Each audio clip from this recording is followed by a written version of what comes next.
Welcome to another episode on Lost Gold from the Southwest Desert Channel.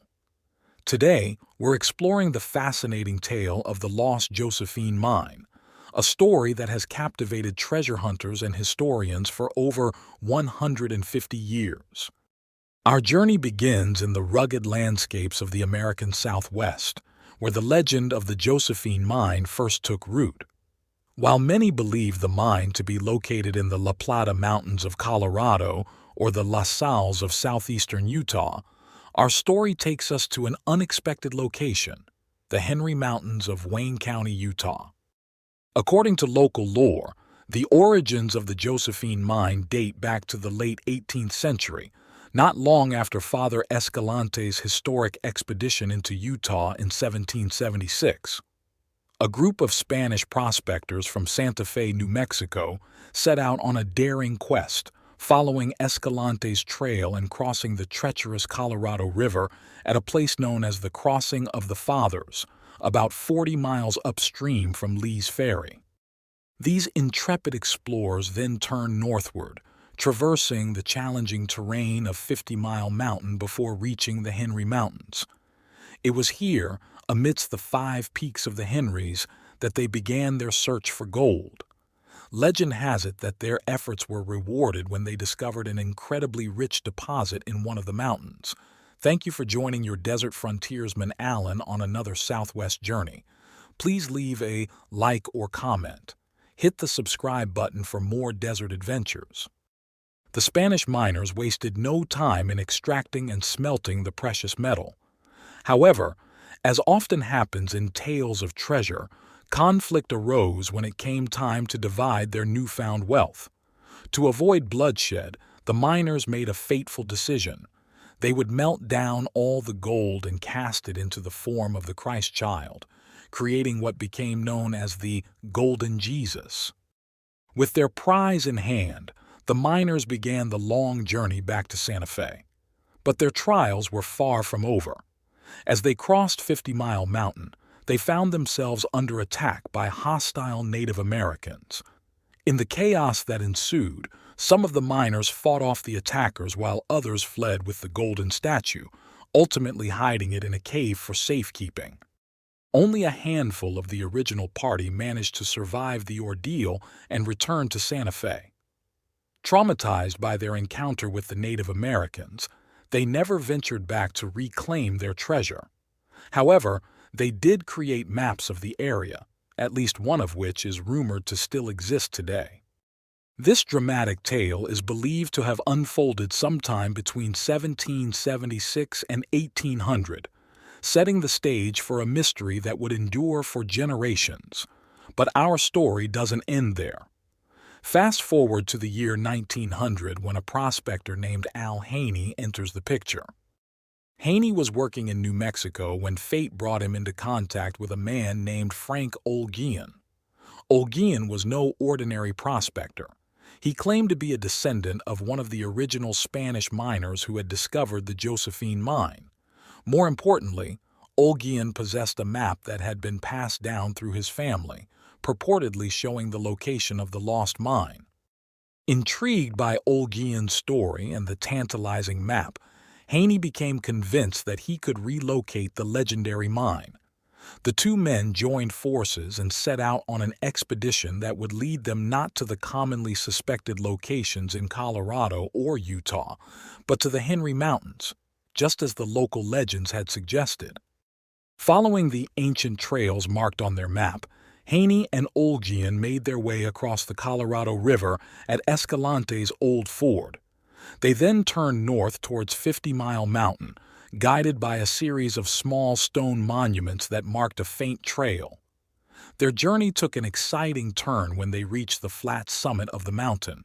Near one of the trail markers, they discovered a flat rock bearing an intriguing inscription, a large arrow carved into its surface. Following the arrow's direction led the pair to a hidden cave. On its back wall, they found a lengthy inscription in Spanish, providing further clues and directions to the mine's location. One key landmark mentioned in the inscription was a series of 3 large round concretions that had split open, resembling halved apples. By sighting through these splits, the prospectors could approximate the mine's location. Armed with their map and the newfound information from the cave inscription, Hainey and Olgean pressed on. Their persistence paid off when they finally reached a spot that matched the description of the old mine site, a small bench on the side of one of the smaller peaks in the Henrys close to a hidden spring. The site showed promising signs. They found a heap of rocks that appeared to be the ruins of a crude smelter.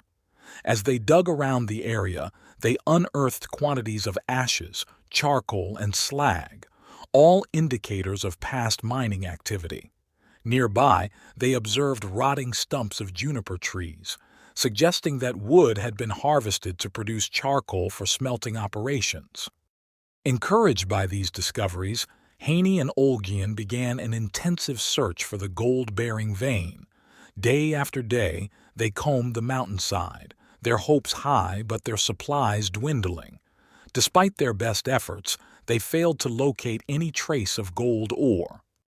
Running low on provisions but still hopeful, the men decided to make the 50-mile journey north to Hanksville to resupply. It was during this trip that Hainey made an unexpected discovery. He came across numerous caves and cliff dwellings containing beautiful examples of Native American pottery. Recognizing the potential value of these artifacts, Hainey gathered as much as he could carry and shipped them from Hanksville to collectors in the east. This side business not only financed their continued search for the mine, but also provided a plausible cover for their presence in the mountains. As time wore on, Frank Olgean grew weary of the fruitless search and eventually left to take up work as a sheep herder. Hainey, however, was not so easily deterred. He remained in the area for 2 or 3 more years, driven by the conviction that the lost mine was within his grasp. But even Hainey's determination had its limits. When he finally left the Henry Mountains, all he had to show for his years of effort were some fine pieces of pottery and a collection of rock specimens. The mountains, composed primarily of trachyte, a type of igneous rock not typically associated with mineral deposits, had yielded no gold. The only other rock type Hainey had found in the vicinity of the old smelter was an outcrop of phonolite, another igneous rock not normally linked to precious metal deposits. The story of the Lost Josephine Mine might have ended there, fading into the annals of Western folklore. But fate had other plans for Al Hainey. 30 years after his expedition to the Henrys, we find Hainey living in a city on the Pacific coast. The intervening decades had not been kind to the old prospector. Bad luck and the Great Depression had stripped him of everything, reducing him to selling newspapers on the street to make ends meet. All that remained of his adventurous past was a box of rock specimens, seemingly worthless to anyone but himself. As Hainey peddled his papers day after day, his mind often wandered back to the Lost Josephine Mine. He remained convinced that he had correctly followed the old map and found the remains of the smelter. But the absence of any promising ore deposits continued to puzzle him. The mountain was almost entirely trachyte, with only that isolated outcrop of phonolite nearby. Could it be, Hainey wondered, that in this case the typically barren phonolite actually carried gold values? Driven by this nagging question, Hainey returned to his old box of samples. He retrieved the dark gray bits of phonolite and examined them once more under a magnifying glass. To the naked eye, not a single particle of mineral was visible. As a last resort, Hainey decided to have the samples professionally analyzed, something he had never considered worth the expense before. A week later, Hainey returned to the assayer's office, fully expecting to be told that his rocks were worthless. To his astonishment, the assayer seemed unusually agitated as he handed over the report. Hainey's eyes widened as he read the results. The sample he had brought in showed an estimated value of $50,000 per ton. Hainey could scarcely believe what he was seeing. If the assay report was correct, he had indeed discovered the Lost Josephine Mine all those years ago. The realization hit him like a thunderbolt. He needed to return to the Hainey Mountains immediately and file a claim. But Hainey faced a significant obstacle. His entire worldly wealth amounted to just $3 or $4. However, in his mind, this was a minor detail. He was certain he could easily locate the site again, despite the passage of 30 years.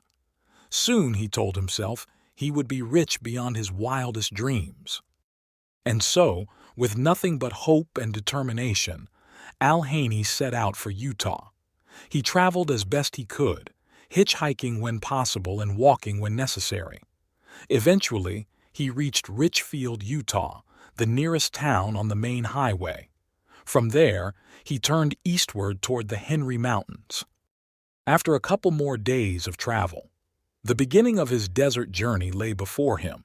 The desert that lay between Hainey and the Hainey Mountains was notoriously treacherous. Even for experienced riders on horseback, the scarcity of water made the crossing perilous. To attempt it on foot was practically suicidal. But Hainey, confident in his memory of the terrain and unwilling to share his potential fortune, pressed on alone. 2 days into his solitary trek, Hainey stumbled into a sheep camp, barely alive from exhaustion and thirst. The camp's occupant, a herder named Harry Ogden, took pity on the old man, offering him food and a place to rest.